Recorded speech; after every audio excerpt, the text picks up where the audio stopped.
Ассалаумағалейкум, құрметті көрермендер, сіздермен мен Нұр KZ. Бүгін мен сіздерге қалай Gave of Fires ойынның сызылын басып екенін түсіндіретін боламын. В общем, достар, мені жай басайық. Мынаған достар, ақша бітпейді, в общем. Бәрін істеп тастадым, мынаған қараңыздар. Бәрін қараңыздар, қамам қандай күшейтілген. В общем, тема достар. Бәрі тема. Енді осында қалай бастырсың екеніне кеттік. Мен достар, Gave of Fires сызылымызға жетіп жазасыздар. Так, вот. Көбісі шығады, мен сіздерге бастырғанымда дейін вот. Скачать Gave of Fires 1.4.5 арба мод много день деп тұрады.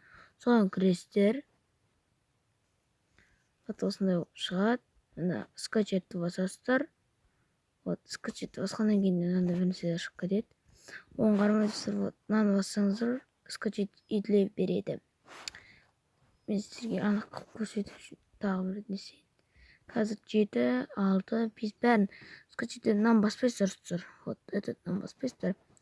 Вот, мынаны бассаңыздар, өзі вузолына скачать етіле береді. Ал достар, айта кететін тағы бір жайт.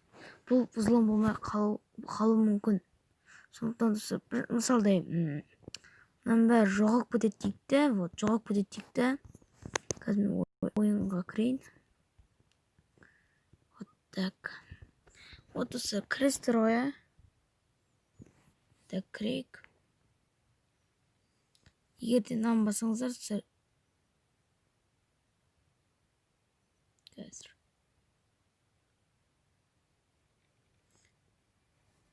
Достар. Егіз басында басқаша болып шығады. Анау көкті бассаңыздар, көкті басып қайттан ананы бассаңыздар өз орнына келеді. Үшім, достар, солай ғой. Достар, осымен біздің видеомыз аяқталды. Осымен болған. Мен Нұр KZ. Сау саламатта болыңыздар. Айтпақшы, лайк басып каналыма жазыла кетіңіздер.